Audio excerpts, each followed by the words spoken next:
नमस्कार साथियों, स्वागत है आप सभी का। आज हम लोग देखने वाले हैं साइंस से बहुत ही महत्वपूर्ण ऑब्जेक्टिव क्वेश्चन जो आपके एग्ज़ाम के पॉइंट से बहुत ही महत्वपूर्ण है। अगर आप सरकारी जॉब के लिए तैयारी करते हैं तो यह वीडियो आपके लिए बहुत ही महत्वपूर्ण होने वाला है, इसलिए वीडियो को शुरू से अंत तक देखिएगा और बीच में आपसे एक क्वेश्चन पूछा जाएगा जिसका जवाब आप कमेंट में लिख कर दीजिएगा। तो चलिए शुरू करते हैं। प्रोटीन की जानकारी प्रदान करने वाली डीएनए के भाग को कहा जाता है। जो प्रोटीन की जानकारी प्रदान करती है डीएनए के भाग को, उसको हम लोग कहा जाता है जीन कहते हैं, इसलिए सही आंसर हो जाएगा आपका डी। दो सतहों के बीच सरल अनियमितताओं के परिणाम स्वरूप क्या होता है? 4 ऑप्शन है, इसमें से आपको एक चुनना है। तो जो इसका सही आंसर है चुनिए। तो इसका जो सही आंसर है बी, घर्षण। निम्नलिखित में से कौन सा तत्व अधिक इलेक्ट्रोनेगेटिव होता है? देखिए दोस्तों, इलेक्ट्रोनेगेटिव पूछ रहा है तो 4 ऑप्शन है, इसमें से आपको एक ऑप्शन चुनना है। तो इसका सही आंसर हो जाएगा सी, Cl।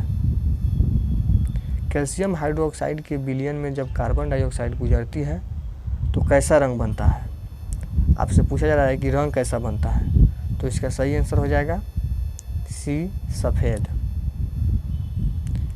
स्थित ऊर्जा किसके बराबर होता है? देखिए दोस्तों, mgh के बराबर होता है। तो इसका सही आंसर हो जाएगा बी। सोडियम से क्लोरीन की ओर जाने पर परमाणु का आकार क्या होता है? बढ़ता है कि समान रहता है कि घटता है कि सभी? तो जो इसका सही आंसर हो जाएगा, आपको टिक मारना है, तो घटता है। जब सोडियम से क्लोरीन की ओर जाइएगा तो जो परमाणु में आकार होगा वो घटेगा। जिस परमाणु की बाह्य कक्षा में इलेक्ट्रॉनों की संख्या पूर्ण होती है उसकी संयोजकता क्या होती है? देखिए दोस्तों, जिस कक्षा में परमाणुओं की संख्या पूर्ण होती है तो उसकी संयोजकता हमेशा शून्य हो जाती है, इसलिए सही आंसर हो जाएगा डी।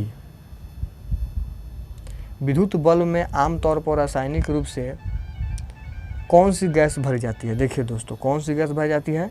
तो नाइट्रोजन गैस भरी जाती है विद्युत बल्ब में आमतौर पर, इसलिए सही आंसर हो जाएगा डी। 5 से 8% एसिटिक एसिड को कहा जाता है। देखिए दोस्तों, जिसमें 5 से 8% एसिटिक एसिड रहता है उसको हम लोग सिरका कहते हैं, इसलिए सही आंसर हो जाएगा सी। पानी में एक अम्ल या क्षार का विलयन कराने को किस नाम से जाना जाता है? जब पानी और क्षार को एक साथ विलयन कराइएगा तो उसको हम लोग ऊष्माक्षेपी के नाम से जानते हैं, तो सही आंसर हो जाएगा सी। वंशानुक्रम की इकाई है। देखिए दोस्तों, इसका आंसर आपको कमेंट में लिखना है, तो कमेंट में जाइएगा और इसका आंसर लिखिएगा। इसका सही आंसर क्या होगा, यही आपसे क्वेश्चन पूछा जा रहा है। आपका टेस्ट भी लिया इसी के पॉइंट से लिया जाएगा। अगर आप टेस्ट देना चाहते हैं तो मेरे टेलीग्राम चैनल पर ज्वाइन कर सकते हैं, ग्रुप है उसमें आप टेस्ट दे सकते हैं। इनमें से कौन कैल्शियम हाइड्रोक्साइड का सूत्र है? 4 ऑप्शन है, इसमें से आपको चुनना है कि कौन सा कैल्शियम हाइड्रोक्साइड का सूत्र है। तो जो इसका सही आंसर है CaOH का होल ट्वाइस, डी आंसर सही है। धातु ऑक्साइड और हाइड्रोजन का निर्माण करने के लिए कौन सी धातु वाष्प के साथ अभिक्रिया करती है? कौन सी धातु वाष्प के साथ अभिक्रिया करती है? तो इसका सही आंसर हो जाएगा एल्युमिनियम, सी। किस अभिक्रिया में ऑक्सीजन हवा में मुक्त होती है? तो जो इसका सही आंसर हो जाएगा, कौन सी अभिक्रिया है जो हवा में मुक्त होती है? तो जो इसका सही आंसर हो जाएगा प्रकाश संश्लेषण, हवा में मुक्त होती है, इससे सही आंसर हो जाएगा बी।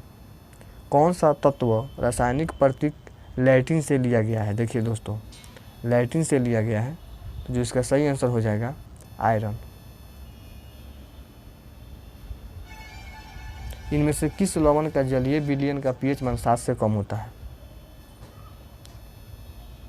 तो अमोनियम क्लोराइड का pH मान 7 से कम होता है, इससे सही आंसर हो जाएगा ए।